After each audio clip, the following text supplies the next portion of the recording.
Bismillahirrahmanirrahim. Assalamualaikum warahmatullahi wabarakatuh. Alhamdulillahirabbil alamin. Wassalatu wassalamu ala asyrafil anbiya'i wal mursalin. Amma ba'd.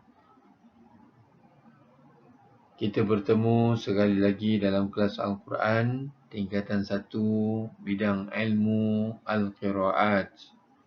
Tajuk pada kali ini adalah sejarah Al-Qiraat Sab'i atau sejarah Qiraat 7. Ilmu Qiraat seperti mana yang terdahulu, sebahagian daripada ilmu Al-Quran membahaskan dari segi kaedah-kaedah sebutan wajah-wajah bacaan Al-Quran.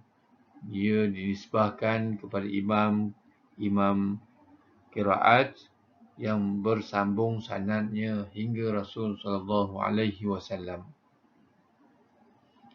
Cara pengambilan ilmu qiraat adalah melalui secara talaqi, face to face, berdepan, bersemuka, dan secara musyafahah, secara menyaksikan mulut guru cara sebutan dengan betul. Talaqi dan musyafahah ini iaitu berhadapan terus dengan guru dan memerhati pergerakan mulut, lidah dan bibir guru semasa melafazkan ayat-ayat Al-Quran. Oleh itu, Khalifah Uthman bin Affan radhiyallahu anhu ketika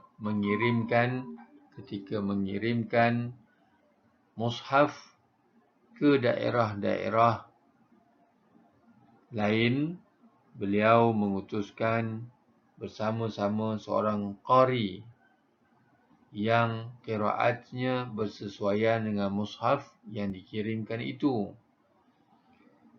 Utusan yang dihantar terdiri daripada sahabat-sahabat yang mahir tentang cara Rasulullah sallallahu alaihi wasallam membaca Al-Quran.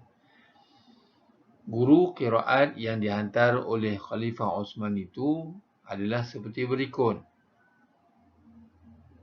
Nama kota ialah Makkatul Mukarramah. Nama guru Abdullah bin As-Sa'ib al-Makhzumi.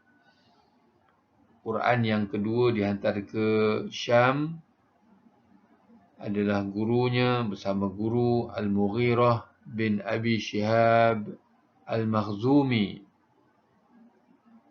Quran yang ketiga dihantar ke Basrah. Wilayah Islam yang ketiga ialah guru bersama dengan guru, Quran bersama guru Amir bin Abdin Qais. Al-Quran yang keempat dihantar ke Kufah bersama guru qiraat iaitu Abdullah bin Habib bin Rabi'ah As-Sulami. Dan Quran yang kelima dihantar ke kota Madinah bersama gurunya iaitu Zaid bin Thabit Al-Ansari. Dan sebuah nuskah Al-Quran yang berada di tangan Khalifah Uthman bernama Mushaf Al-Imam. Jadi tercatat dalam sejarah dihasilkan 6 buah Al-Quranul Karim pada zaman Sayyidina Uthman, sebanyak 6 buah dihantar setiap satu negeri.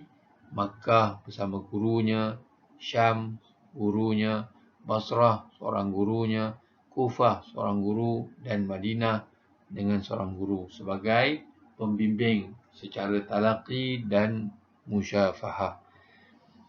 Kemudian seterusnya dalam kalangan sahabat ada yang menerima terus daripada Nabi Muhammad sallallahu alaihi wasallam. Terdapat para sahabat menerima hanya satu bacaan sahaja. Ada yang dapat 2, 3 bacaan. Bahkan ada yang menerima lebih daripada itu. Kemudian mereka mengajar bacaan yang diterima kepada murid-murid mereka pula. Di antara contoh pernah dinyatakan dalam sebuah hadis Nabi SAW menceritakan tentang sahabat mengambil beberapa riwayat yang berbeza. Antaranya yang diriwayatkan oleh Imam Bukhari dan Muslim. Terjemahan maksud kisahnya Sami'atu Hisham bin Hakim yaqra'u suratul Furqan fi hayati Rasulullah sallallahu alaihi wasallam. Maksudnya, aku mendengar Hisham bin Hakim membaca surah Al-Furqan ketika hayat Rasulullah sallallahu alaihi wasallam. Maka aku perhatikan bacaannya.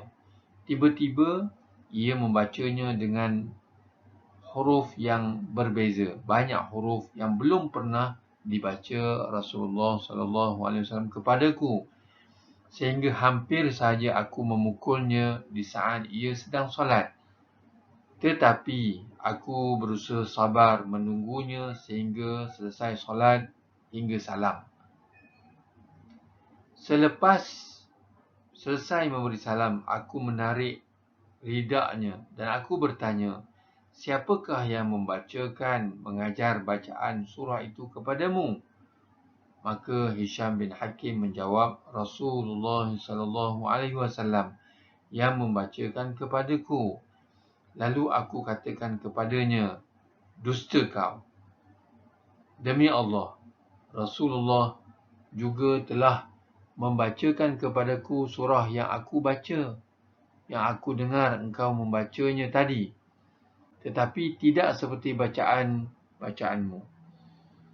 Kemudian aku membawa dia bertemu Rasulullah sallallahu alaihi wasallam dan aku ceritakan bahawa aku telah mendengar orang ini membaca surah Al-Furqan dengan berbeza bacaan yang tidak pernah aku membacanya kepadamu. Maka Rasulullah sallallahu alaihi wasallam bersabda, bacalah surah tadi, wahai Hisham. Hisham pun kemudiannya membacanya dengan bacaan seperti yang aku dengar tadi. Maka sabda Rasulullah sallallahu alaihi wasallam, begitulah surah itu diturunkan. Baginda bersabda lagi, bacalah wahai Umar. Lalu aku membacakannya dengan bacaan sebagaimana yang aku belajar dengan Rasulullah sallallahu alaihi wasallam. Maka sabda Rasul, begitulah surah itu diturunkan. Dan sabdanya lagi, sesungguhnya Al-Quran itu diturunkan dengan 7 huruf. Maka bacalah dengan huruf yang mudah bagimu antaramu. Hadis riwayat Bukhari dan Muslim. Jadi kisah ini menceritakan bahawa Quran itu diturunkan banyak wajah-wajah bacaannya. Berbeza antara satu sama lain mengikut kabilah, kaum yang mampu baca, bacalah dengan bacaan tersebut. Baik. Pada awal kurun ketiga, Abu Ubaid Al-Qasim bin Salam adalah orang yang mula-mula menyusun ilmu qiraat ini. Wabillahi taufiq wal hidayah. Wassalamualaikum warahmatullahi wabarakatuh.